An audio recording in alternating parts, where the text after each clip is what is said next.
Hey everybody, welcome to the Yankee and Canuck Christmas double feature, where we're going to be talking about Die Hard, which is obviously a Christmas film, and Home Alone. Yeah, I suppose it's up for debate, but in my mind, it is definitely a Christmas movie. Nah, I already said it is a Christmas movie, so there is no debate as far as I'm concerned. Well, I mean, it is riddled with Christmas imagery. It takes place at a holiday party. The music, I mean, come on, man. His wife's name's Holly. I mean, come on. It's a Christmas movie. The people have spoken, damn it. Yeah, damn right.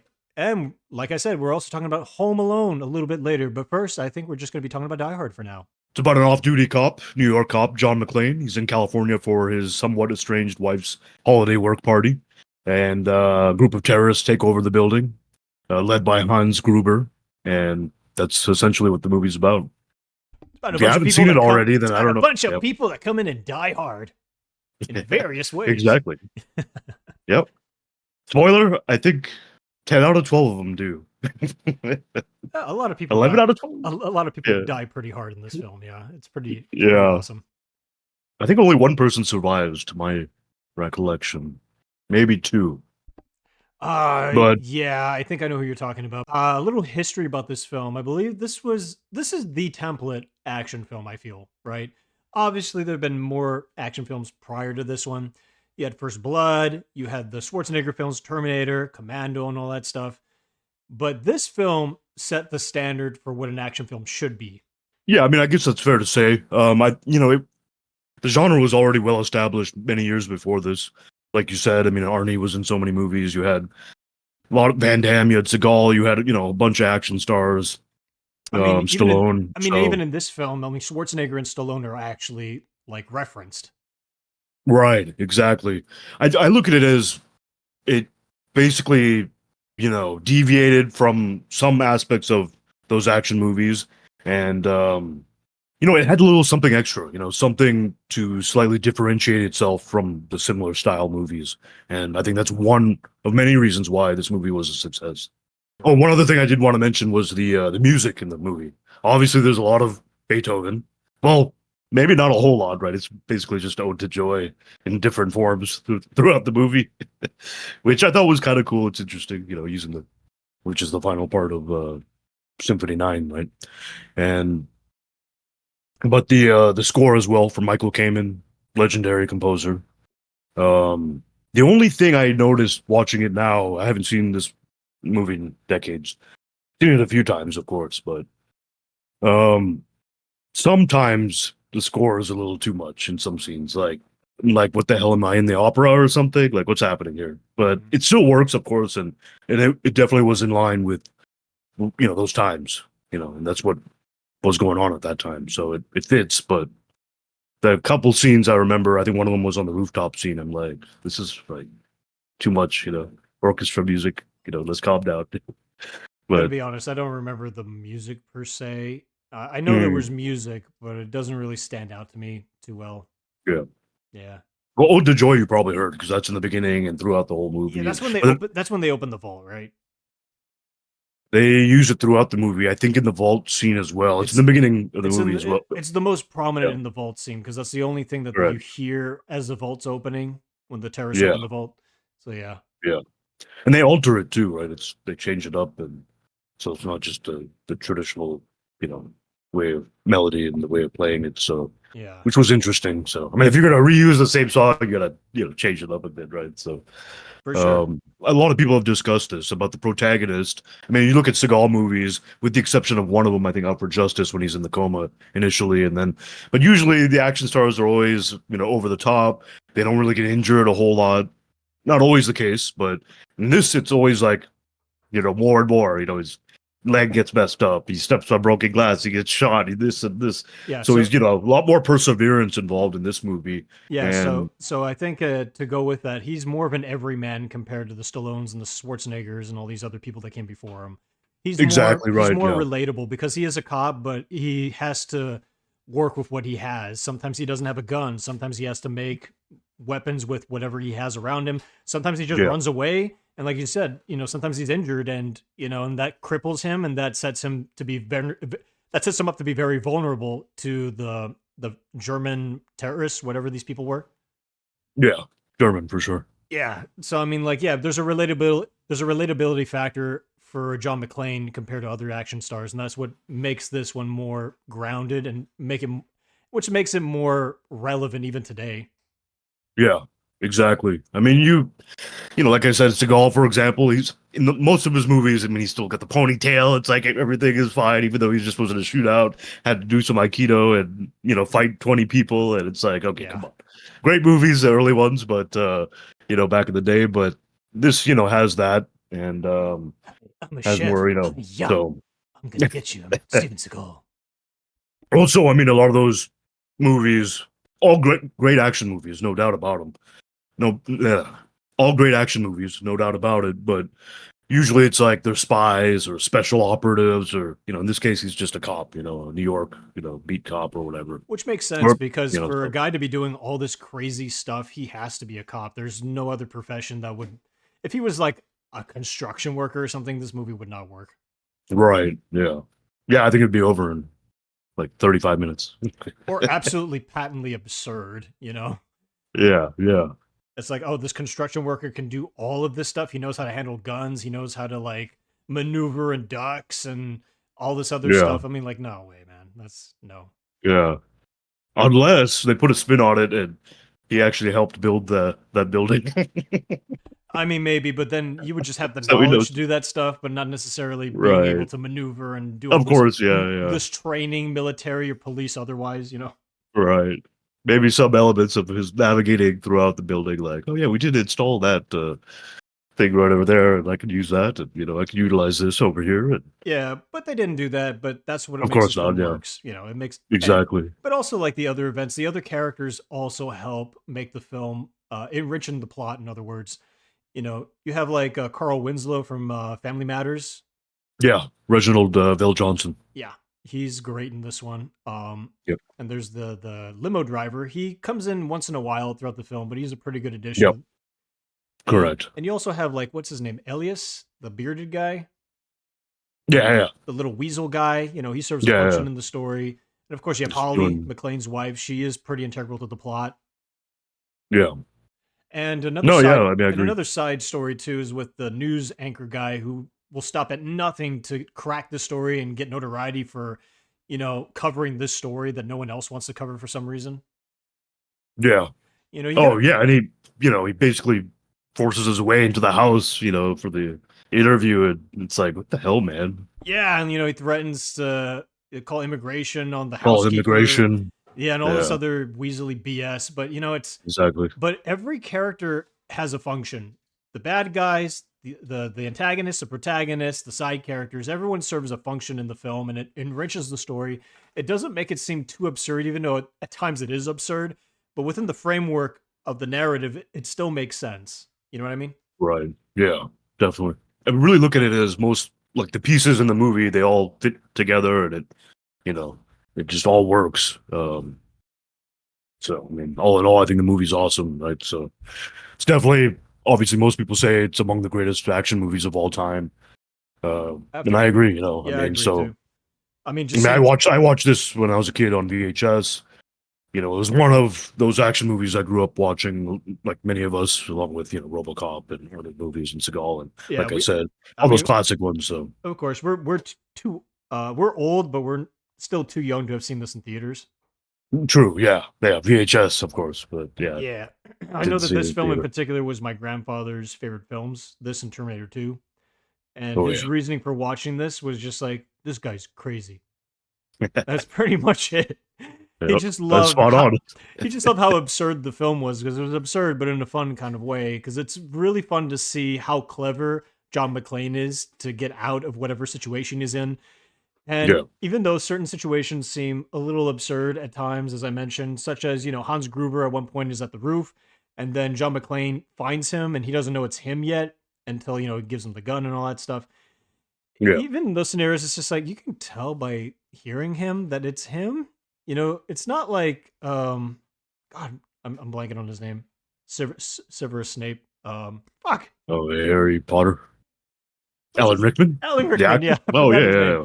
It's not like Alan I Rickman was like has a Hans very Gruber or Alan Rickman. Yeah, yeah, well, Alan Rickman yeah, has a very distinct voice. So He over does, the yeah. and he hears him over the phone with this kind of phony German accent, but it's just like Yeah. you could instantly hear it's him as soon as he starts talking. He barely pulls off an accent. Right. Yeah, but Yeah. it's Yeah. like I mean, that's a little I agree with absurd. you. I think on the script it makes sense, but when it came to filming, that didn't quite work out. But it's still a good scene. I give it a Yeah. pass. Yeah. I mean, I think he tries on the roof, you know, to change the accent, and then he, you know, makes a few comments that would be like as if he's been there and he's from there and he's not from abroad, and to make himself more relatable. Yeah, And of course, he has a lie on top of another lie, and the more I mean, he's talking a lot, so McLean starts, figuring it out. The more this guy's speaking, I mean, which is why, example like, if you're in trouble, don't keep talking to the cops. Keep quiet. Ask for yeah, a lawyer. yeah. I Shut your guess mouth and ask for a lawyer. But Yeah, I guess you could uh, say that it served the film well because McClane yeah, probably recognized that was him, probably because of his voice, and that's why he gave him a gun that was like not loaded. right. Yeah, but you can Yeah, also chalk it up to the fact like he didn't truly trust this guy either, and he knew something was up, but he didn't know quite what it is, so he decided to play along with him till he found out. Oh, okay, that is the guy. yeah. So it works either way, I feel. Also, quickly, a little history too about the film for those who don't know. Some of you probably already know. This was originally based on a book in the 70s, and they were trying to make the Mhm. film in the 70s. And I think Frank Sinatra was set to play the main character, who was not called John McClane. It was a different character. It was based directly off the book. That didn't take off because at that point, Frank Sinatra was getting too old, and I guess he just didn't want to do it. And so it was like in development hell for some time, and then finally they decided to get off the ground, and they were trying to attach various stars, but then they were like, no one was really wanting to do the film. And finally they were like, how about this Moonlighting guy, the TV show Moonlighting? Let's just get Yeah, him, but he's a comedic actor. I don't care. Let's get him in there. So they got yeah, Bruce Willis, and the rest is history. yeah, yeah. I mean, that's exactly it. It really is what made Bruce Willis a movie star. I mean, he was obviously well known. He was relatively well known from the small screen, on the small screen rather, with Moonlighting, like you said. And but this was the movie that was a catalyst for his film career. And Alan Rickman, obviously was a well-established theater, Broadway, and before this movie, this was his first movie actually. Really? Yeah. I didn't know that. We were And this is wondering if what, this was 15, his 20 years before playing Snape in Harry Potter, Snape. Professor Snape or Snape, Snape, Professor Snape, yeah. Professor Snape. And yeah. So yeah, this was his first film, and so and you can see like some of the parts. Maybe yeah, you can see he's bringing some of that theater and to the role. So yeah, I mean, did a great job. I mean, um, yeah, probably I would say equally commands your attention. Right? That's what's one. That's another thing that's good about this movie is you have a antagonist that's you know also you know good. It's interesting. And it's not just like a lot of the other movies where you have the hero, the protagonist, and kind of a cartoonish villain. And Yeah, speaking of cartoonish, like the henchmen are kind of cartoonish, but again in a fun way. true, yeah, Especially like I think the first yeah, guy that dies is that tall blonde haired guy with the glasses and he's got the submachine gun. Come yeah, out, Mr. McLean. Where he doesn't know his name yet, but come out. I will not hurt you. And then he immediately shoots around the corner of the box. And that's when yeah, McLean sets off the saw. He goes where and investigates, and then they start fighting and whatever. So it's yeah, cartoonish, but again, it's so fun. You don't care, especially like when he yeah, dresses him yeah, up in the Santa outfit and it says like, "I have a machine gun now." yeah. Ho ho Ho, ho, ho. ho. Yeah, Shit yeah, that shit's so good. I love it. yeah. A lot of those other henchmen and villains, they're not as there's not as much, but at least with Alan Rickman's character Hans Gruber, he's evil, but he's a fairly intelligent villain, and you can tell he's educated, and he's you know You could tell he's so not. You could tell he's not German. but yeah, the expression at the end, when he's falling, it's awesome, like excellent. And the way they were able to do it was the stunt team, they dropped him, I think it was like 40, 50 feet. Yeah. And so they supposedly they were going to count to three, and they just dropped him at one. So the Oh, look was it was one? actual fear. Yeah, yeah. I thought it was two. It was one. It was two, maybe. Yeah, it's Yeah, you're probably it right. was, It probably was one. and But yeah, going into that, I mean, going with John McTiernan, the director of this film, this guy is a really, really good visual very director. good director. Yeah, I Yeah, mean, he's the kind of guy that will do anything it takes to get the shot. You know, yeah, that being one example, but there were plenty of other examples, I imagine, where it's just like, okay, we need to frame it this way, we have to have it done this way. And this is really one of those films where like every frame is a painting, you know. It's very, very yeah, beautifully shot. Like whenever you see any shot with a cluster of actors and things like that, it's just so beautiful. Like everyone's aligned off to the left or the right. They're just off center just enough. And sometimes they're perfectly center. Like McTiernan knew exactly where he needed the frame to be. And when you see the film unfold, that you just forget you're watching a film. You're just watching it at some point. That's why in preparation for this, I only made 3 notes because at some point I was just watching the film, and I was too busy yeah, watching the whole entire film. Like this is a movie. When you yeah. can just stop Agreed. everything and you just watch it, that's when you know you're watching a really good movie. Yeah, yeah. I mean, he's done that with, what you said. That's exactly it. I mean, he was really a good director. I mean, obviously, he did Predator, Hunt for Red October, three Die Hard movies, the three Die Hard movies that matter. He, Um, so, what else did he do? Thomas Crown Affair. I didn't really like that movie, the remake. he did Um, what was it, The Seventh Warrior or whatever with Antonio Banderas? oh yeah, that's right. Yeah, Yeah, that's kind of based off Beowulf a little bit, right? So I think it's a novel, but it's loosely based off Beowulf. yeah. Yeah, I forgot about that movie. Was it Seventh Warrior or Ninth Warrior or something? I don't know, something like that. Yeah. I don't have his thing. I could pull up his thing so we Yeah, can. I mean he did a bunch of other movies. Last Action Hero, of course. That came out I think a year Oh before Die Hard with a Vengeance, but it came out after Hunt for Red October. yeah, yeah, yeah, yeah. He did that, which it's the script is not very good. Oh, he also directed Predator. Sorry. Predator in '87, yeah, yeah. Yeah, That yeah, was yeah. his first I think that was his second It came movie. out before Die Hard. It was his second He movie. did, yeah. Yes, he did a Yeah. movie called Nomads. That was his directorial debut, I believe. That's with Pierce Brosnan. Yeah, There you go. yeah. So like, yeah, he did Medicine Man, which I assume that's the one with Sean Oh, I Connery. forgot about that. Sean Connery. Yeah, that's He, right. he So did. that, Did you mention The Hunt for Red October?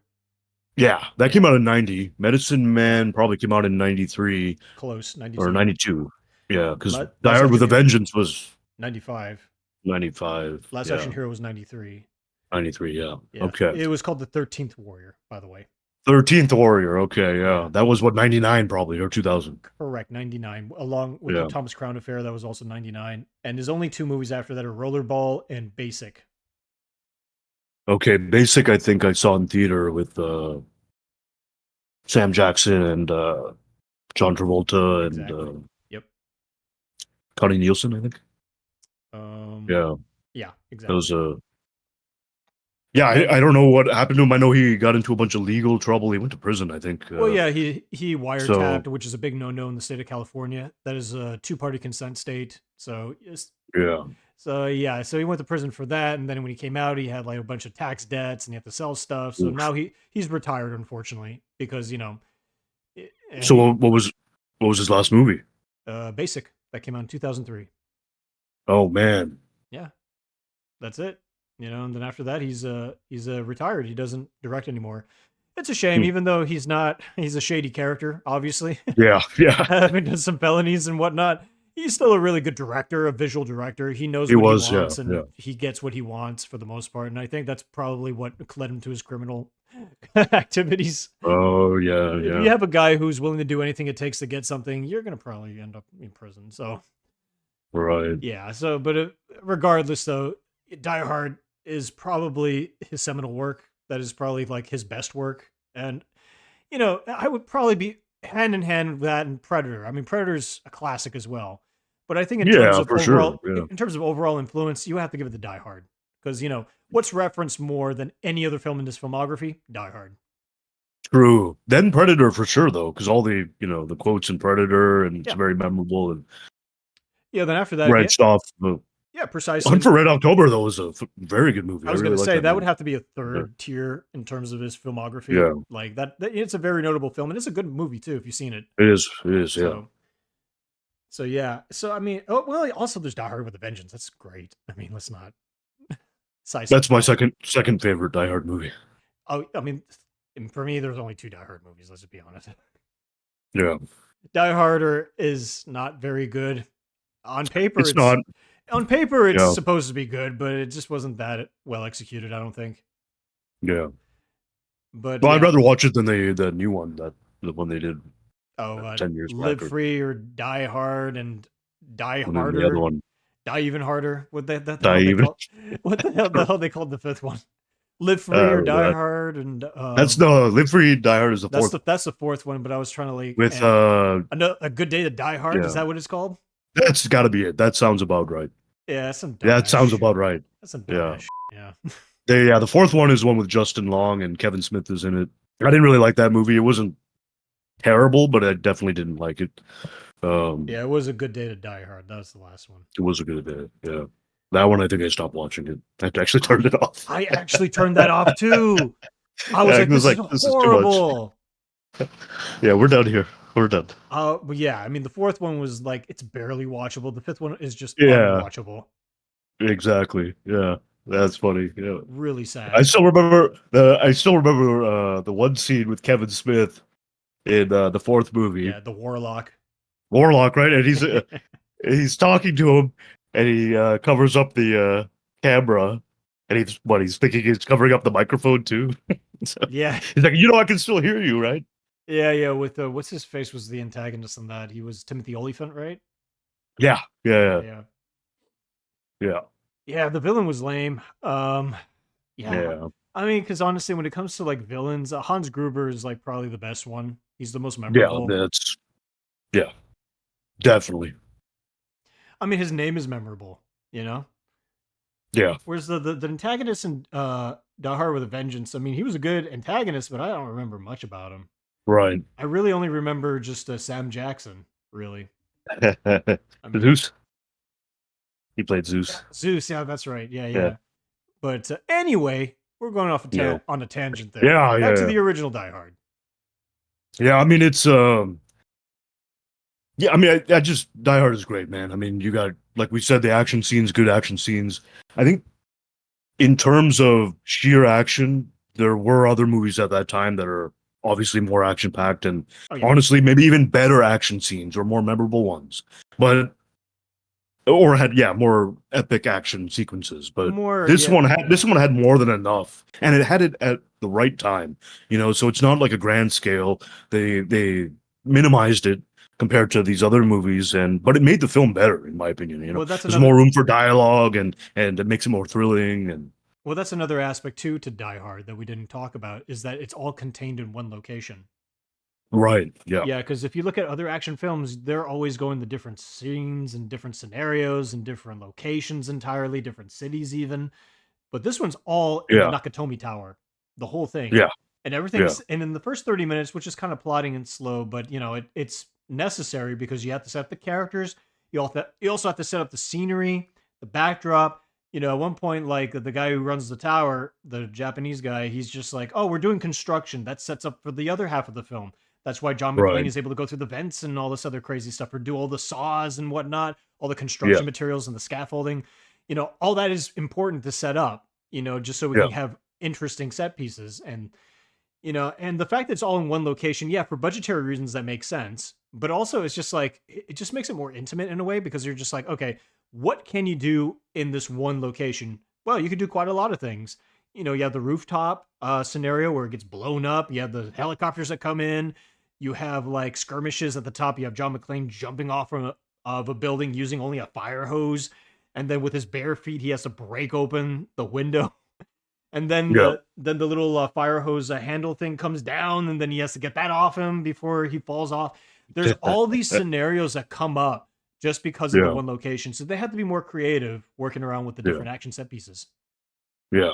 And you have enough stuff from the outside, like the cops, attempting and the SWAT or whatever, and the FBI, towards the end, and to make it okay, that brings something else into it. So you're not just in the building. You are in the building the whole time, but then there's still something from the outside as well, which adds another element. But they make sure it's minimized as well. So Yeah, yeah, I no. mean it's really good in that sense. And there are other movies that I can think of right now that did that came out soon after, or for example, Under Siege with Seagal. Yeah. Takes place on the destroyer. I am a sous chef. Yeah, I'm here to make soup and kick ass. yeah. The Yeah. sequel's on a train, right? So I mean, Yes. there are some, but this was definitely one of the first that did it Yeah, like I this, can't and say for sure this is the first really, but this set the standard, if anything. yeah, Because yeah, this is the film that inspired like Die Hard in a X or Y. You know what I mean? Oh, this yeah, is Die Hard, but on a submarine. That's The Hunt for Red October. right, That's and that's of course directly uh, after Die Hard and directed by the director of Die Hard, of course. But you had these kind of films that were similar. Speed was another one. It's Die Hard, but on a bus. Oh, there you go. That's a good, yeah, yeah. Yeah, That's a yeah. There were this uh, film influenced many yeah, other action films for many years. yeah, yeah. That's a good point. Actually, I forgot about Speed. As a matter of fact, Joss Whedon actually wrote a script and it's unproduced, but he pitched it. He was joking around, but he pitched it as it's Die Hard, but it's on a bridge. And then the producer's Mhm. like, write that now. So he wrote it. It's unproduced, like I Yeah, said, but you can kind of think about it. And you could probably imagine what that would be like. Maybe a yeah, traffic jam. There's probably some sort of a terrorist activity on the bridge, and you have like a lone cop or whatever has to go in and mess their stuff yeah, up. You know what I mean? yeah. When you I just thought of we're thinking of films that are in one location or on a bus or on a train or whatever, Mhm. and then 15 years later, a movie that's just in a phone booth. Yeah. Die Hard, Remember but that in a one? phone booth. Yeah, What was exactly. that movie called? Was Phone it booth. called Phone Booth? It was It called, yeah, the Colin Farrell movie. Yeah, it's phone booth. Colin Yeah, Farrell, yeah, yeah, with the sniper and yeah, everything. Yeah, yeah, that's yeah, it's basically the same thing. Yeah. So I mean, just like yeah, it's uh, it's just a high octane, highly suspenseful, one location thriller yeah, with some action, and in this case, it's just a full on action film. You know, yeah, And another yeah, brilliant thing too is the fact that they didn't give John McClane any shoes. Like he took off his shoes because he was admiring the rug in the beginning, but then when the terrorists come in, he has to run out without the shoes. When he kills the first terrorist guy, he's like, "Ugh, I have to kill the guy with the smallest feet," so he couldn't get the shoes. That yeah, becomes a plot point later because when after Hans Gruber finds him, and he's like, "Shoot all the windows, or shoot all the the whatever the yeah. The glass, glass, shoot the yeah, glass." He's got no shoes. And there's a scene where he acknowledges, he looks down, and you see the shot with him being bare feet. That is an important plot point. How many films can you think of where that was a plot point? This has got to be the first one, right?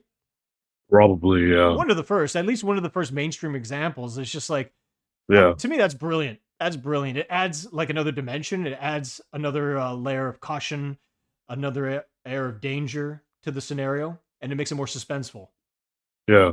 Actually, it's funny because the other Christmas movie that we're gonna cover, Home Alone, that has a similar thing, right? The glass, Yeah, and they're stepping on it, the trap, and you have to take the socks off, and exactly. and so actually, and obviously, that came out 2 years after Die Hard. Yeah, I So believe yeah, you're right. those Correct. Yeah. so that's that made me think of that. But yeah, I mean, there's so many details like that in this film that um, well, the shoes initially was the guy on the plane in the beginning, right? He said, when you get off the plane and get to your hotel or whatever, take your shoes off and and curl your toes like a fist or something, and you'll feel great or something like that. Yeah. And I think McLean's like, man, it's people in California, man. What's wrong with these people? Well, that's And then he actually tries it, and he's like, oh, he says that after the guy kisses him at the party, that too, yeah, that too, yeah, which is yeah. weird, but yeah, That's even weird. Like, even by you don't even today's know the standards, person. yeah, but by Yeah. today's standards, that's weird. I was like, was that guy European or something? I mean, I don't know. No, he's from California. No, they're all weird that way. They kiss each other all the time.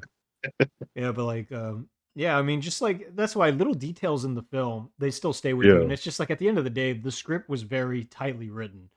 They Yeah. had all the details figured out, and whatever was not in the script, they probably figured it out on the set as well. Bruce Willis probably Mhm. came up with some stuff. Some of the actors probably came up with stuff, and Like, Yeah. everyone was into the film. Everyone was into the story. This is why, even many years later, Bruce Willis was very protective of the property. He was just like, I know my character, and this is what my character would do, kind of a thing. He took ownership of the role. Yeah. Yeah. Which is good. I mean, that's what there's many reasons why that's good, and hopefully, studios and people will take those things into consideration. It kind of reminds me of when they didn't, and kind of reminds me of Mark Hamill and how Disney messed up Luke Skywalker, Oh and yeah, big it's time. kind of so he knows what's the character, what's what it's all about, what the character's about, what's the motivation, how he would behave, and of course they didn't listen to him and whatever. So, but anyways, Yeah, I I mean, digress. at the end of the day, even with the bad Die Hard films, it's still John Yeah, McClane. You know what I mean? It's still right. Yeah, there's no betrayal of that particular character. It's just more like the overall story's crap. It just doesn't work. But the yeah. character, That's without exactly question, it. Bruce Willis nailed it every time. Yeah, absolutely. Yeah, I mean, it's just like you were saying. I mean, I feel the story is compelling enough. It is kind of simplistic, but it works. It's effective. Yeah. It's just all in all, just good. Yeah, exactly. So So I many, mean, so many good elements to it. I like the stunts. I mean, at this time, movies, a lot of them had great stunts, and it's no different in this movie. A lot of good stunts. oh And yeah, a lot of memorable stunts. Some of them are a little obvious. Some of them are a little obviously yeah, set up, but they work at the end of the day. And also at the yeah, end, the payoffs are very good. When John McClane is obviously bruised, battered, he's tired, he's been through yeah, so much crap, he's done. But then you have the henchman, the one he hung. You think he's dead, but then he comes back. Then you have Carl Winslow shoots him in the head, and yeah, it's an allusion to the story he tells McClane earlier in the film, where he's like, "I don't want to ever draw my gun again because I shot a kid." You know, yeah, but then when the moment comes, he has to do it, and that's like yeah. his redemption arc, so to speak. It is exactly. Yeah, And then you have the limo yeah, driver. He does his little hero moment, runs over one of the henchmen, the guy who was trying to break into the vault. yeah, yeah. The guy from Walker, Texas Ranger, the Really? actor from yeah, Which yeah, which with Chuck one? Norris. The guy who got Oh, run over, or the guy who ran over the guy? the guy who's opening the vault. Oh, that I guy. don't remember the yeah, I don't can't remember the actor's It's name, been a but long time since I've seen that show, but there you go. But yeah, you had that character moment, and plus you have Holly. She socks the news reporter guy yeah, when that he was was trying to great. badger him. Yeah, Yeah, because even the minor characters, the side characters, have a moment, and that's when you know you they have a do really good. exactly. That's when you know you have a really good script. You're just like, it's not Yeah, all about John McClane. Everyone's got to have their moment. You know what I mean? yeah, Even Elias, the bearded guy, the Weasley guy, he's got his moment. He's exactly. the one who rats McClane out. He's the one who's like trying to smooth talk his way through things. He's the one who's trying Yeah, to like get his way up the ranks. He's yeah. memorable because of that. The one who's trying to sleep with John McClane's wife. Yeah, Like, exactly. what are you doing, man? And even then, going back to Holly, her whole thing is just like, I'm not going to use my name, my married name. And McClane's like, Right. why? And because it's clear that their marriage is on the rocks. At that point, it's Exactly. not Yeah. very good. And by the end, the marriage is repaired. Of course, that doesn't stick, as we know in later films, but in that film, it does stick. Right. Yeah. So everyone's got their moment in the sun. So, and that's something that's missing in the other Die Hard films, I feel. Yeah. Oh, and the police chief, the dopey police chief from The Breakfast Club. The Breakfast Club. yeah, exactly. Yeah. Oh, I can't believe I forgot his name. I don't remember his name, but yeah, He's that guy. great. Yeah. But yeah. So yeah, I mean, like exactly. Every character has their moment, and yeah, I mean, it's just I can't imagine people having complaints about this movie. It's I mean, you you have to know, like uh, not like action films in order to have a problem with this film. yeah. But it like I said, it differentiates itself, and it has so many other aspects to it that make it separate itself, and it makes it good. And it's not just action and just nothing else, no substance, and there's a lot to it. And so I'm not saying it's some sort of masterpiece I or am. anything, but I okay, am. there you go. It's a masterpiece. Yeah. Why Okay. not? I'm saying it. Yeah. It's a masterpiece of horror films. It's a masterpiece of action films. That's fair. Yeah. It's one Yeah. of I the mean, very best that's action why you films of could all say it's time. yeah. Yeah. I mean, it's quite a list, but I agree with that. I totally agree. The Library of Congress. Let me say that again. The Library of Congress. They actually called Die Hard a landmark in American pop culture. Yeah, So I mean, there you go. totally fair. I mean, because can you name a better action film?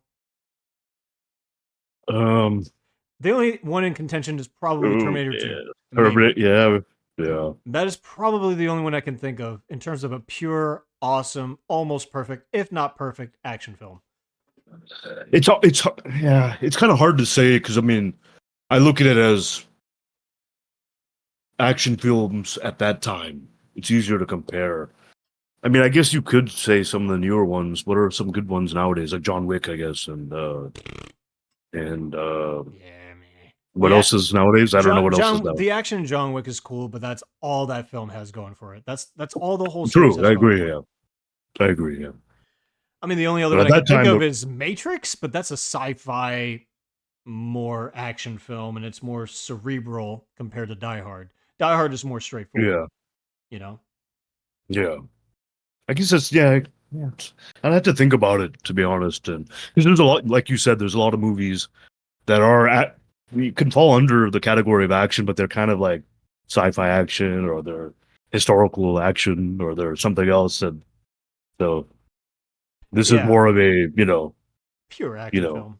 pure action. I guess I don't know what else would be like that. Yeah, Like I said, some Under Siege or something or Demolition Man. That's an action film. yeah, but You know, none of them are as good as Die Hard. agreed. Yeah, Yeah, I would. I think Predator though. I think Predator's that's an it's up there. It's an action film, but it's That, a sci-fi action film. yeah, that's true It's not a too. Yeah, pure action film. Like what pure action right. film? Like, and again, even then, Terminator 2, as I mentioned earlier, that's a sci-fi action film. Yeah, So it can't even stack up based on that. So that's yeah, why I would probably consider Die Hard, if not the best action film of all time, one of the very best. yeah. I agree. But One of the definitely one of the very best, most definitely. yeah, absolutely. Um, But before we move on to Home Alone, we got to say, what makes this a Christmas film? oh, I thought I already said that. I don't think we got into In the specifics. okay, yeah, I mean, in the beginning, I had mentioned that. I mean, for me, it's riddled with Christmas imagery throughout the whole movie. I mean, it takes place in a bloody holiday party. The music, I mean, that's you take a poll. Most people, vast majority of people, agree that it's a Christmas movie. I mean, of course, it's still up for debate. Simply set in Christmas, that's enough to make it a Christmas film. Um, I mean, you can make an argument that's the case, right? I mean, maybe not a traditional Christmas film because it traditionally wouldn't be an action packed like this, but I don't look at it like that because there's horror movies that are Christmas films, tons of them, right? As we know, Yeah. and so I think Christmas film is just has to revolve around Christmas or take place on Christmas or Christmas Eve, or it has incorporated that imagery in there. So So imagery um would be like that's like the bare minimum because some people would be like it's a Christmas film if imagery the is like I whole got a machine gun, ho ho ho. That's the imagery. yeah, but that's what I'm saying. Like I imagery got a maybe machine gun. yeah, I know, but like you're saying like imagery is like the bare like a necessity. That is like the bare minimum. Whereas a lot of people would argue like thematically the film has to be Christmas based. Like the theme has to center around Christmas. Like if John Right, the McClane was foundation of it. like if John McClane is trying to recapture the spirit of Christmas by killing all these terrorists, then Right, right. undoubtedly it's a Christmas film. Yeah, Like the Christmas, like they're taking Santa hostage or something like that, and then John McClane has to be like, "That's not gonna fly" or whatever. yeah. But that I don't know. doesn't. I mean, I just think that yeah, I will say when I saw this movie as a kid, I wouldn't have thought of this as a Christmas film because when you're a kid, you're probably thinking a Christmas movie is going to be something more, jolly and heartwarming or something like that. Yeah. And it's not going to be a rated R action packed movie or a horror movie or something. Obviously, I disagree with that now, but I would say when I was a kid, I probably would have thought of it like that. That's maybe also what makes a Christmas movie. Um, Well, fair enough. Well, so, but it definitely is one. I mean, at least we both agree, and most people do. And, it's so. just I don't consider it a Christmas Oh, film, you don't? Okay. I just How dare you? it's just one of those things where I'm like, fine, if people want to call it a Christmas film, they Who will cares? Actually, at the end of because the the day, backdrop is Christmassy. I'm like, fine. If that's the yeah, bare minimum, if that's the standard we're gonna follow, then fine. But other than that, right, I mean, yeah, I can't really truly call it a Christmas film otherwise, but it's Christmassy enough. However, Home Alone, I would argue that is a Christmas film Hmm. because Okay. thematically it revolves around I agree. all the way to the very end. The whole thing is about Christmas.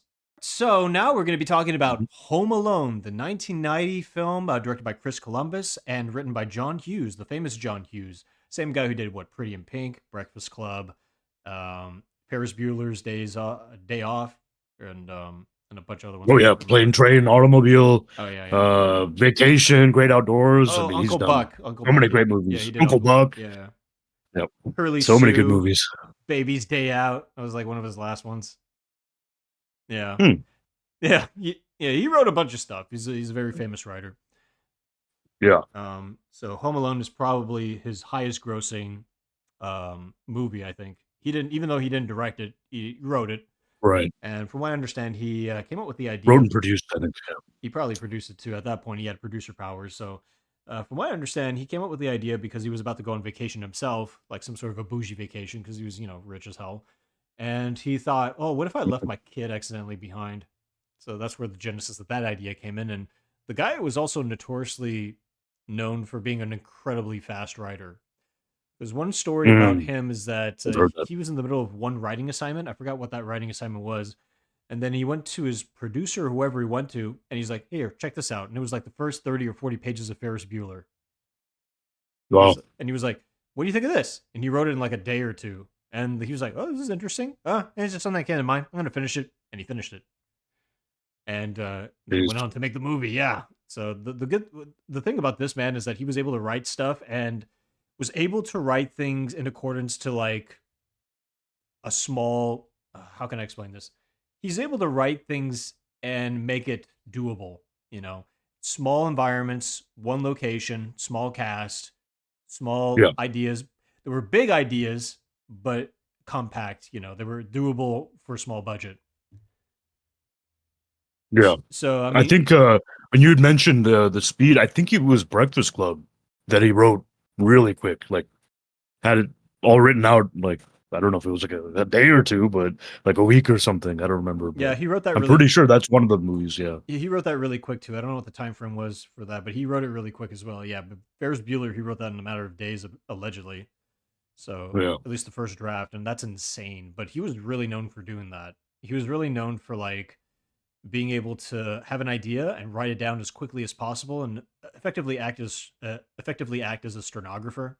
He hears the characters in his heads, and he's able to transcribe everything on page. Yeah. And what you got was what you saw on page was mostly what you got on screen. Yeah. So he was just one of those guys. That's exactly right. There are very few writers that are able to do that sort of thing. James Cameron can kind of do that. Quentin Tarantino could do that. Um, Yeah. yeah, he's just among the few that is able to do that and able to do it quite well and make films that are just legendary. Resonate that resonate with audiences even to today.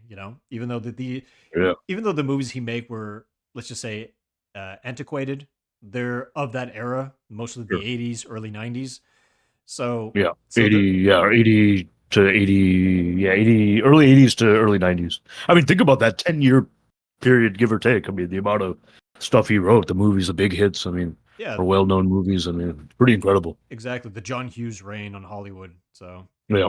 So I mean, Yeah. like, and he was probably one of the guys that he set a standard, and a lot of people try to emulate it. So Yeah. you know, again, Shane Black did that, the guy who wrote Lethal Weapon. So and Right. Right. they establish trends, and that's just how it is. But anyway, enough about that guy. Let's go on to the director of the film, Chris Columbus. The guy actually Christopher started. Columbus. Yeah, Christopher Columbus. Oh my God, he probably did not live that down in school. Jesus. He started his career really as a writer, a published or like a produced writer. So he did write Gremlins, and Gremlins. Okay. Yeah. I thought it was Goonies. he also did Oh, he Goonies. did Goonies. Yeah, Oh, okay. There you go. yeah. But Okay. his debut was actually Adventures in Babysitting. Oh, okay. Yeah, so which is an okay film, and he did something called Yeah. Heartbreak Hotel and stuff. Home Alone was his third directorial effort, and probably one of his greatest. But he Yeah. also did Mrs. Doubtfire. He's a Doubtfire. He did Yeah. the first two Harry Potter films, Sorcerer's Stone and Chamber of Secrets. Oh, I didn't know that. Okay. I've Yeah, seen the first Harry Potter. That's the only Harry Potter I've seen, the first one. yeah, he did the first two. They have that distinctive Chris Columbus style. It's very kid friendly. It's very like Vaseline over the lens kind of. Yeah. dreamy kind of quality, which is seen somewhat in this film, but seen much more in the second film. I feel Home Alone 2. Okay. Yeah, but Yeah. when you have these two guys going at this film, not to mention you have Joe Pesci in this, you have Daniel Stern in this, who plays Marv. Yeah. You have Macaulay Culkin, obviously, who this is not his theatrical debut. He came in. He was in the movie Uncle Buck. He was one of the characters there, Yeah. and that was the movie where John Hughes was just like, "I like this kid. I think I should probably do something with this kid in mind." So after he came up with the idea, wrote the script, he's like, "Maybe we should give it to this kid." Yeah. So that's how he got. That's how he propelled to superstardom with this film. He was like, "Here, this is Kevin." Yeah, Kevin McAllister right here in front of us. So brilliant casting, I think, because Macaulay Culkin has that air of sophistication to him, even though he was around 10 years old, I think, when they did this film. Yeah. So oftentimes John Hughes gave him dialogue that's just very adult. Like there's no way that this kid has the mental acuity or is precocious enough to know what he's saying, but he's able to deliver it in Yeah. a way where you're just like, okay, this he seems like he knows what he's talking about. Yeah. So, I but mean, this movie made him pretty much a household name at that point, right? oh Home yeah, Alone. So 100%, yeah. And then of course he went on to star in a few films before he kind of faded into the spotlight. yeah, You know, Richie Rich, one of them. yeah, Home the Alone 2. the good son, Uh, I think that's all I've seen. the good son with Elijah Wood. He played the psychopath. Oh, that's right. Yes, Yeah, yeah, yeah. yeah. That's later. Yes, that's right. That's later, yeah. But he's been in some stuff, especially back in the early '90s and whatever. Right. But anyway, I mean, like, yeah. So we have that. We also have Catherine O'Hara. Yep. You know, she's famously associated with Christopher Guest films, Yeah. but also she's been in Schitt's Creek and other kind of shows like that. So Yeah. And famous movies, character. Beetlejuice, and Beetlejuice as well. Yeah. she was in I don't remember a couple John Cusack movies. What was that one? Was she in High Fidelity? I think. I don't know. Can't remember anymore. Yeah, she's been in stuff. She's a comedian. Yeah. Yep. She's a really good actress. She's a funny comedian too. So, and you also have a brief appearance of John Candy, who is John Hughes' favorite. Yeah. Yeah, so he plays the Polka Also, one of King. my favorites. Yeah, Late great Canadian legend. yeah. I recently saw a film with him where he goes on vacation and the vacation doesn't go well. What the hell was that movie called? It was really good. I saw it fairly recently. That sounds like it sounds like a couple of movies I could think of. Yeah, but this Uh, was one in particular. It maybe you're was thinking of Summer Rental, maybe, or no, Vacation, right? You said a vacation movie. that sounds Summer Rental. Yeah. Yeah, it was Summer Rental. That's the one I'm thinking of. Yeah, I had a feeling that might be. Yeah, that was really good. Yeah, and so he has a brief appearance in this film as the Polka King, and yeah, Yeah. John Hughes, that was kind of like the guy he loved working with. And as a matter of fact, after John Candy died in '94, John Hughes was just like, I don't want to do movies anymore. Mm, That was one of the reasons why I think he was already out the door. Let's just be honest, because he was already filthy rich, especially right. off the coattails of Home Alone. That's a Yeah. franchise. When you write a franchise and you're part of a franchise, you're rich for the rest of your life. Let's just be honest. But Yeah. I think he was kind of in the game because he loved working with John Candy. But after he died, he was just like, he was on record saying like, I don't want to write anymore. I'm good. Yeah. And at that point, when you have an illustrious career, you can rest on your laurels. I mean, that's fine. But anyway, those are some of the principal casts. You also have other cast members such as Kieran Culkin, I believe. He plays one of the relatives for Kevin, who's his real life Mm, brother to Macaulay Culkin in real life. yeah. I didn't know he was in this movie. Yeah, I'm pretty sure it's Kieran Culkin. It's Yeah. definitely one of the Culkins. Yeah. Um, Obviously, John Hurt is in it. He's Kevin's dad. yes, he passed away back in 2017. I think so. Yeah. Yeah. Yeah, but he's in it. It was Kieran Culkin, by the way. Ah, okay. Yeah, so I mean it's a big cast, but those are some of the notable ones, and of course, as I mentioned before, Joe Pesci. This is the first time Of I've ever course. Yeah. seen Joe Pesci in anything, actually. That might be the case for me too. Actually. Yeah, Yeah. yeah, because I remember seeing him and I'm like, oh, he's funny. But then when I saw him later in Goodfellas and Casino Yeah. and my cousin Vinny, he's all like, "You motherfucker, you son of a bitch!" I'm like, "This is the same guy. Uh, What the fuck?" oh no, you know what? I may have seen him in Lethal Weapon. No, I think he was Home Alone. Yeah, probably Home Alone. Yeah, one or the Yeah, other. that's it. But it's funny you seeing him in this film, especially now as an adult, knowing his other stuff, Of and he's just like, course. Yeah. "Shut up, shut up, shut up." He's like cussing but not cussing, Yeah. and you're just like, Yeah. and it's funny because I'm just like, this is why they cast him. He's known as that guy, and they're like, "Well, we're gonna take you as that guy, but you can't cuss." All right, fine, I'll do it. I don't care. Just pay me my Yeah. money. A fun fact too about this film before we really get started. I found out recently that this film was originally going to be under Warner Brothers. It was going to be produced under Warner Brothers, but Warner Brothers wanted about a $10 million budget. They didn't want to spend Mhm. any more money than that. So John Hughes was like, "All right, fine." And then they tried to get it done, but what happened was the film they needed more money. It was going over budget, and at one point, Daniel Stern, who plays Marv, the second half of the Wet Bandits, he was Yeah. going to quit, or he had already quit because they didn't pay him because the payroll there was no money for him. He's like, well, if I'm not gonna get paid, I'm not gonna be part of this, especially with the amount of labor and the amount of stuff that he had to do in the film. Yeah. So that's understandable. So, and it wasn't until finally they got Fox at the time, 20th Century Fox, to go ahead and just co-finance it, and they gave it an $18 million budget, I think. Wow. And There you that go. that was enough money to go ahead and put it over the edge and finish the film. And what do you know? It made almost $500 million in the box office. What do you know? Wow. Yeah, I knew it did really well. I didn't know it made that much. Yeah. It's John Hughes' most successful film. So yeah, if Mm, anything, it's just yeah. like to me, it's absurd that they didn't want to put more money into this film because it's just like, yeah, that's equivalent to maybe $30 million back in the day, but it's a John Hughes film. The Yeah, that's guy exactly right. the Yeah. guy was known to print money. Why wouldn't you put a Yeah. little bit Why more wouldn't money? you? I mean, why would you be a Yeah. cheapskate about this? You know, that Yeah. made no sense to me. But they try to cheapen him out, and then another studio had to bail him out. And what do you know? Now two studios had to share in the wealth, Yep. all because you didn't want to put Someone. in a little more money. Shame, shame. Yep. But Mistakes were made. Mistakes were made. absolutely. But you know, I think they even sold it to 20th Century Fox. Oh, that's even dumber. Oh, I didn't know that. Yeah, but now it belongs to Disney, so now it's a Disney film. Yeah. Yeah, so be it as it may. Yeah, but that was an interesting little fun fact about this film. But yeah, let's get into the actual film. So, what is Home Alone about? Well, it's about this little kid that's left home alone after his parents completely forget about him, going to Paris.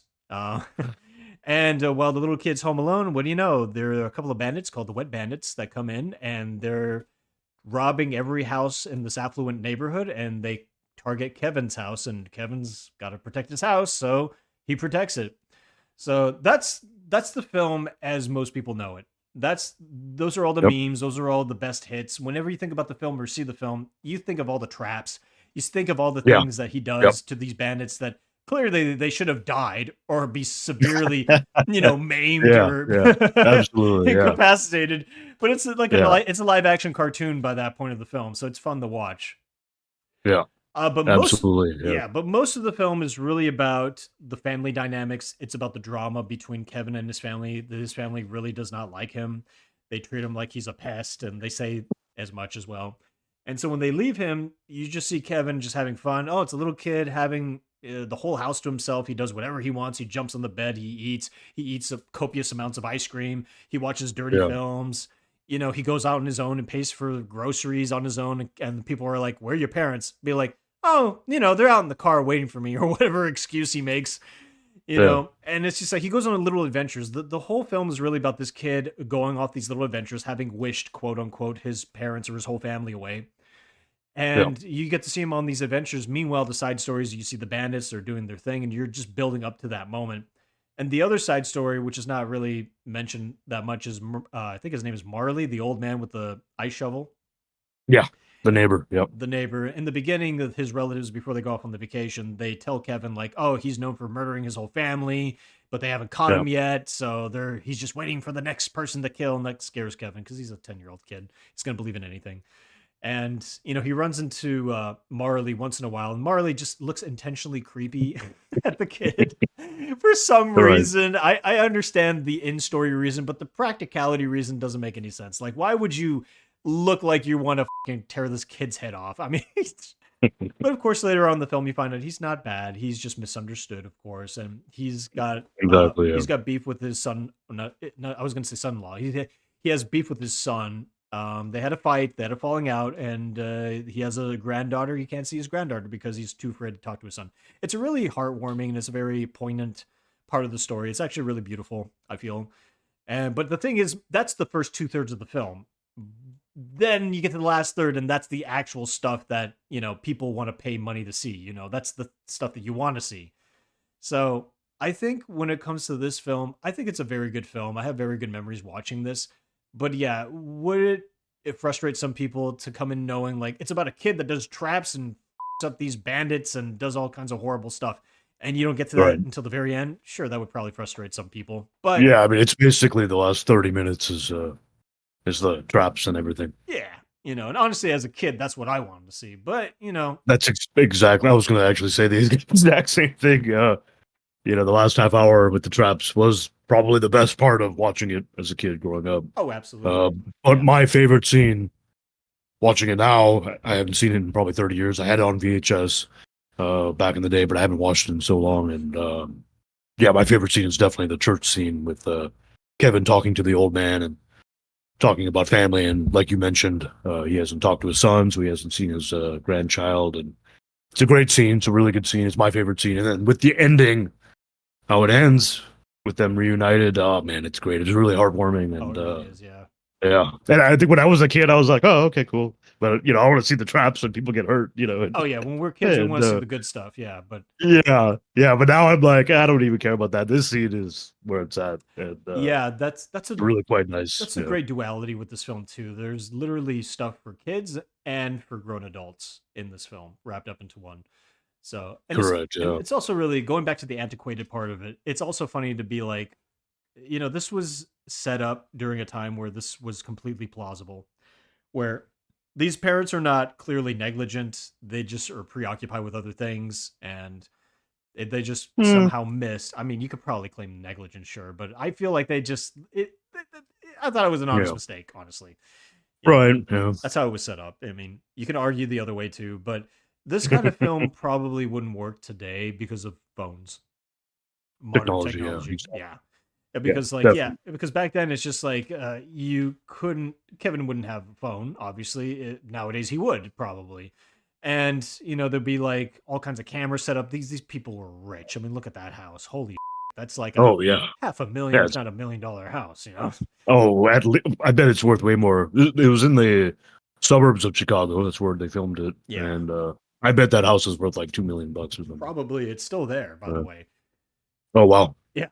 It's That's an old house. Now that's a really old house now. Oh yeah, but people still live in Yeah, it.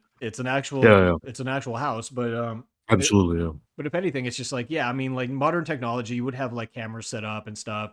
The police wouldn't be as incompetent in the film. They're set up to be super incompetent because they wouldn't take this kind of stuff seriously, I'd imagine, or just or that's just how they were written. And Right. and also during the holidays, it was hard to book a flight. Nowadays, it wouldn't be that hard. I think sometimes it would be, but there are Yeah, a you lot just of pay a lot of extra money, but you can get a ticket. yeah, totally. And all the neighbors were gone in the neighborhood. I mean, I'm sure that's plausible, but there should be maybe one or two that they would know. There was a lot of Yeah, things that had to be done in order to justify the premise. it's true. Yeah, Yeah, and and it a lot was of it, like you said, worked out because of the time. exactly. So it, Yeah. it worked, and it's worked out that way. Now, like you said, technology, phones, Ring cameras Hmm. on the front door. So I mean, so there's so many things now that it wouldn't work out. Yeah, But really. And if it did, the movie would be over much quicker. You know, yeah, it's just like exactly. it's so yeah. So it's just one of those things where just like it was captured at the right time. It was done at the right time, and you know, Exactly. Yeah. so and it just made you go like, okay, this is plausible enough. Even watching this as an adult, I'm like, this is plausible enough to a degree. Yeah. When you mentioned his family, I like I said, I've seen the movie many times way back in the day. And so it's been a long time. I um I remember I would say I remember most of it. There's a lot of details I've forgotten, but I remember most of the film. And I remember his family, at least some of it, like Buzz, his brother, and like a couple of siblings kind of suck and they're thoroughly mean to him and whatnot. But man, his whole family kind of sucks. Like the whole lot of them. Yeah, they Like do. really a bunch of weirdos. Um, they're all kind of awful in many ways, and and I didn't remember a lot of those details. His uncle might be the worst sack of shit out of all of them. I mean, Oh, he really, was. you're gonna call the little kid a jerk because he spilled some soda on you or something? Yeah, I mean, Like like what? that's an honest. Yeah, I mean, yeah, sure, he fought, but like the normal reaction be like, "Hey, Kevin, don't do that. Buzz, He calls him a don't talk, jerk. don't like." And you go to Buzz, be like, "Buzz, don't do that to Kevin. Don't be a bully. Yeah, Clean that up, both of you." Then you both go yeah, up to your room. Instead, they're like, yeah, "Kevin, you're the worst thing on the planet. F you. Go to your room. Stay up yeah. there. You wish that we were gone. Well, f you too. I wish I aborted you." You know, it's Oh like no. it's not like they said that all That that was in the stuff. original script. They had to remove that though. Yeah, John Hughes had a lot of issues he had to work Just out. kidding. So, He was very but angry at the yeah, his Pelican. uncle's got to be the worst, I think. And but to be fair, Kevin's kind of a brat as well. Like He when is, he's yeah. going up to the attic, he calls his mom a dumbass or dummy or something. And I'm like, oh, I would have freaking got smacked for saying something like Oh, that. And yeah, but of course, absolutely. these kids just get sent to the room. But I hate you, Mommy. I yeah, hope that you die in a fire and you burn, and then you're still alive. You're in the burn unit, and you're agonizing in pain, and then you oh finally no, die. Kevin, Kevin, no, that is such a bad that's thing to too dark, say. man. Oh my God. My feelings are hurt. You, Mom. It's like, Yeah. yeah, But no. Kevin is kind of a brat too. I mean, whatever. I mean, all those people are all crazy. But but I thought it Yeah, was great that he when he charges and tackles Buzz, he was like, I'm sick of your shit, yeah. and they fight. I'm like, hey, good for him, man. Yeah, Sticking no, up I for mean, he had to stand up fighting for. his big brother, and you gotta good. Yeah, And you have to do what you have to do. I mean, like, yeah, he was well within his rights, I felt. But yeah. yeah, but going to the uncle, yeah, and the uncle is just a sleazebag overall. It's just like when he gets the pizzas, he doesn't want to pay for the tip, and Right. then in the plane when they're drinking the champagne, it's Yo. first class. Clearly, he's like, "Oh, Yeah, we gotta yeah. smuggle the glasses. It's fine crystal or whatever." It's And just like, really, yeah, dude? yeah. The utensils, the fork and the knife. He was like, Exactly, "Oh, this might be sterling silver or some shit. I don't something know." like that. I'm like, "What?" And then when they go to the apartment in Paris, he has like this plate of hors d'oeuvres.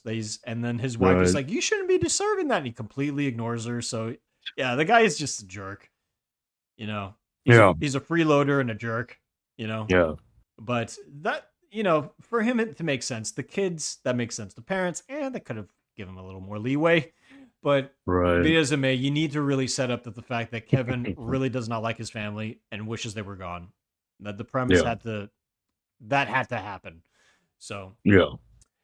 Yeah. I mean, like you said, the main plot, the premise is fine. It's a good premise. Kids stuck at home, fight off two burglars, but there's so much more that's going on in the dynamic and then the family angles and then the neighbor and his. So, I mean, it really does have a lot to offer the film. oh yeah, And so it was actually good to see it now, in a different, way as opposed to when I was a kid. And so you really notice some of these things, exactly.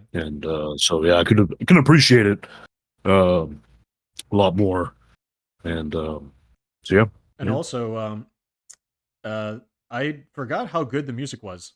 Also, I mean, John Williams. Enough said. exactly. What more do you have to say? Yeah, it's that man has so many infectiously catchy, motifs and He's themes and brilliant, things like man. that. He's Yeah, the guy's brilliant, a genius. Yeah, absolutely legendary. Still yeah, working. As a matter of fact, as of this yeah. recording, he retired, and now he's out of retirement because he's like, I want to still compose music. And Good it's for him. and it's crazy too because given his pedigree and his status in film, Yeah, like I saw a video and it kind of annoyed me honestly, but there's a video of these people.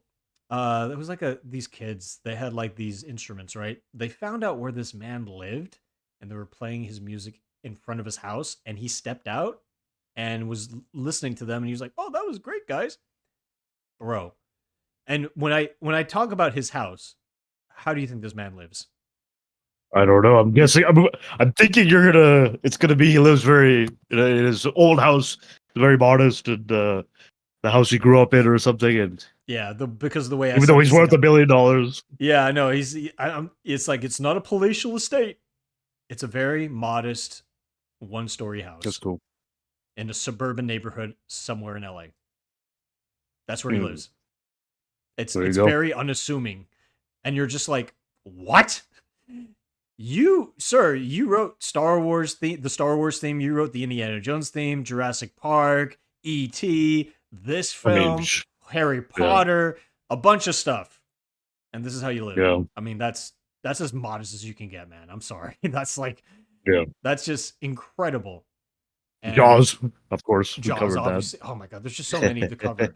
Keep But going on and on. you can go on and Yeah, on for sure. But just like, yeah, I was just like, yeah, wow, dude. Like right. to stay modest for so many years, and to hear the quality of music this man was able to bring for many years. And Home Alone, going back to that, no different. Like the themes are so memorable, and they sound like, Yeah. and sometimes he does renditions of familiar songs, like what is it? Not Ode to Joy, but oh god, some Christmas song that they play in the film. Like the choir plays it during the church scene. It's that Holy Night or whatever it is. I forgot. I don't know. Doesn't Yeah, matter. I would have to hear it. Yeah, I'd have to hear it. Okay, regardless, he does renditions of familiar Christmas songs here and there, but there's music that Yeah. sounds like they could have been renditions of old songs, completely original, Mm. and they're just so memorable. You know, he's got he's got the Kevin theme, he's got the da, da, da, da, da, da, Oh, the yes, yes. family theme, which is beautiful. But Which then that theme actually sounds familiar. It reminds me of something, maybe an animated film or something. I can't remember anymore, but I don't know. yeah, a lot of these songs sometimes you'd be like, I've heard that somewhere, but not quite the same. But Yeah, but maybe there's a bit of familiarity to it. Maybe it is taken from something else. It's possible, I but don't know. Yeah, I don't know. But it's very distinct. It's very distinctly John Williams, and it's very memorable.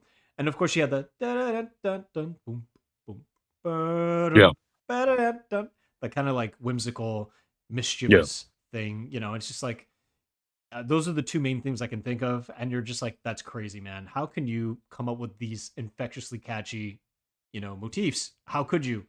Only he could, you know. yeah, So you have the power of John Hughes, Chris Columbus, and John Williams. That's a very powerful combination, honestly. yeah, yeah. It's powerhouse right there. Yeah, that they spared. Well, I would say they spared no expense, but they clearly did initially. Yeah, yeah, yeah, yeah. Wait, so But you were saying the budget was initially 10 million? 10 million, yes. Yeah, okay, and it And ended up being almost double. well, it went over budget by 3 or 4 million, and then they finally gave it an extra like 4 or 5. So Okay, yeah, ultimately. yeah, But yeah. Anyway, I mean, those are all the main. You know, that's the heart and soul of the film. What I just described, everything there. So yeah. now the specifics, the traps. So yeah, the traps are kind of crazy. Even as a kid, you're just like, can you really survive that? And as Right. an adult, I'm like, absolutely not. Some of these you cannot survive. Some of these you would be like in the beginning, he shoots like Joe Pesci's character. What's his name? Um, Marv is the other one. It's M- Let's find it. Harry.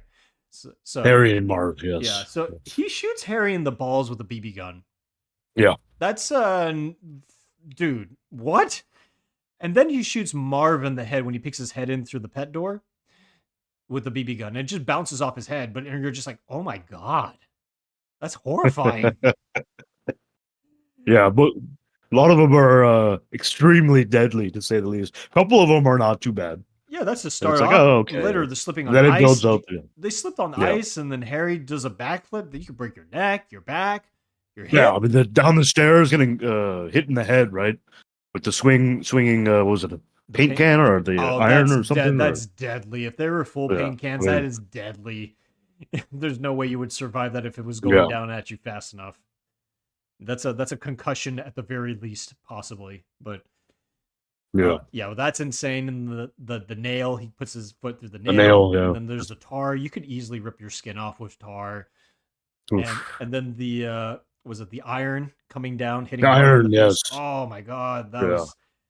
And the whole thing with the later on when they're chasing him to the clubhouse or the treehouse, and then he cuts the thing, and there are at least a story off the ground. So that's just like that's decimation Yeah. already. There, you can break your Yeah. legs. Like the things that these bandits go through is just whoa. First of all, they had to be kind of stupid. Also, I mean, they had to be in order to make this work.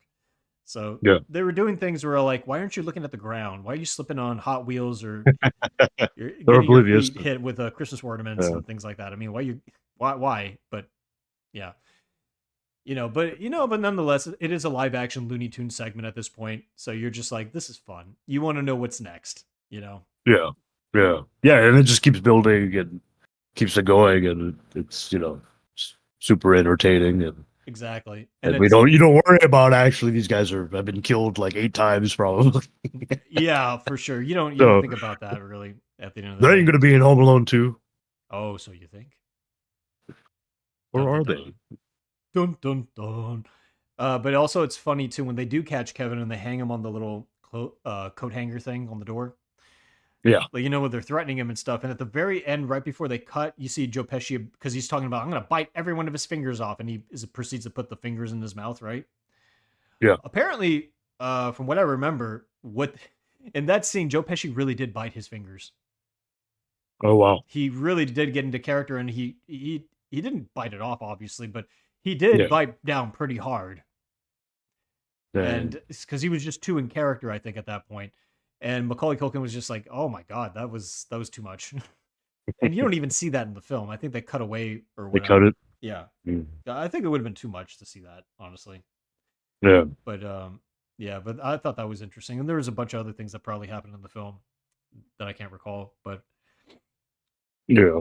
Um, but yeah, I I'm mean, watching it in my head right now, all these crazy traps and all the stuff that they go through.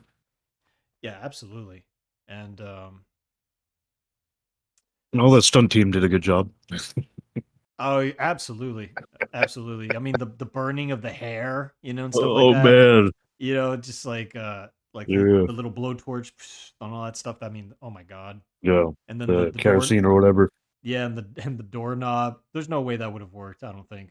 I mean, Yeah, heating it up with the yeah. yeah, I think the door knob would have been melted off. But correct me if I'm wrong, audience. Yeah.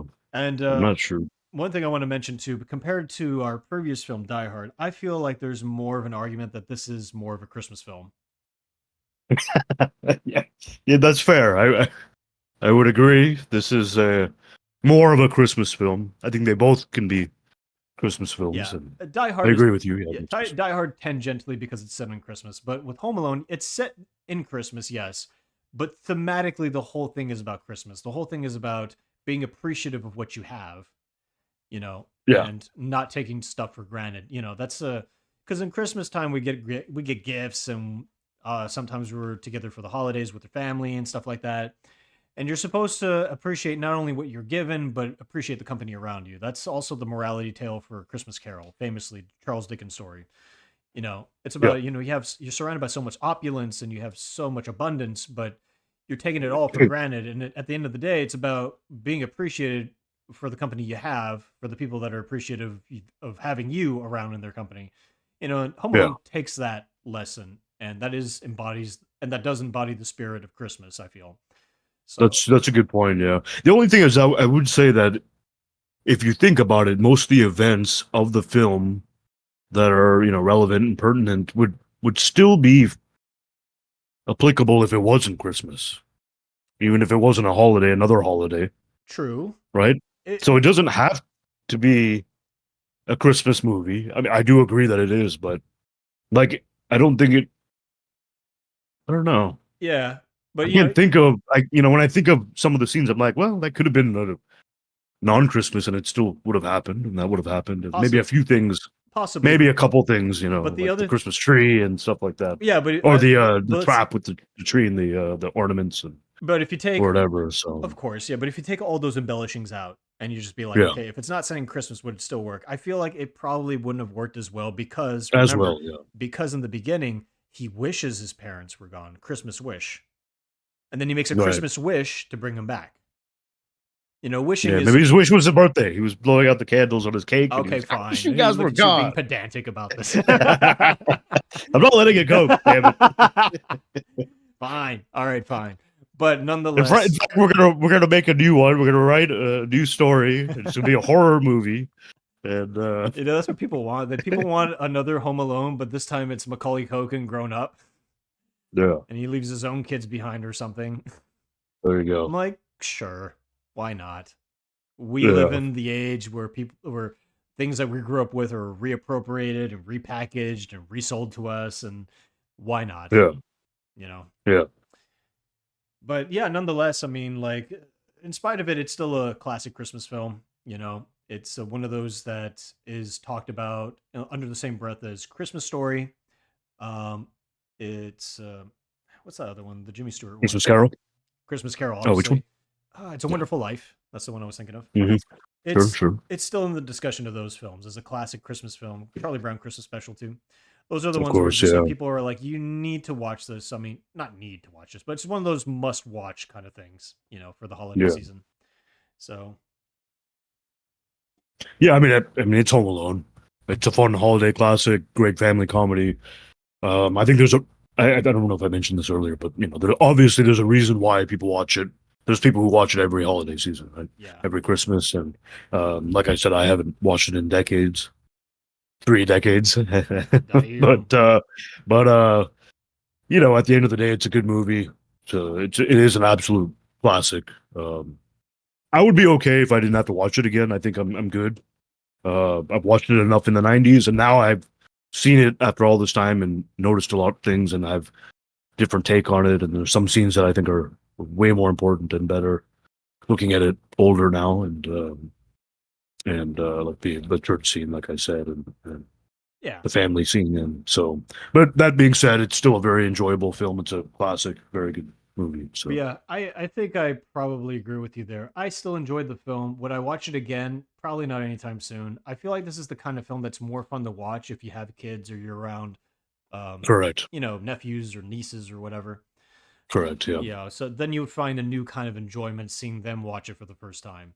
exactly, Other yeah. than that, yeah, personally, I probably wouldn't watch it again for a while unless I'm on my deathbed. I'm like, I must watch Home Alone one more time, or Home something. Alone. Give it to me.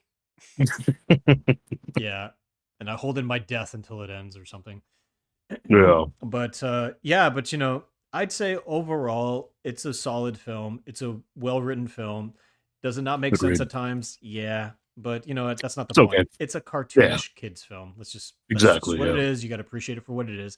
Overall, personally, I give it an 8 out of 10. There you go. Nice. I'm actually going to give it a 7.5 out of 10. That's reasonable too. It's good movie. All right, guys. So that is our Christmas double feature holiday special. That's So right. You filthy animals. yeah, keep the change, you filthy animals, and a happy new year, which isn't the sequel. Yippee-ki-yay, motherfucker. That's right. Yippee-ki-yay, motherfucker. Keep the All change. right. All right, guys. So thanks for tuning in, and we'll be seeing you next time. That's right. Have a great holiday and Happy New Year and all that. All that stuff. Kwanzaa, whatever you people celebrate. Everything. Yep. Take care, everybody. Happy holidays. See ya.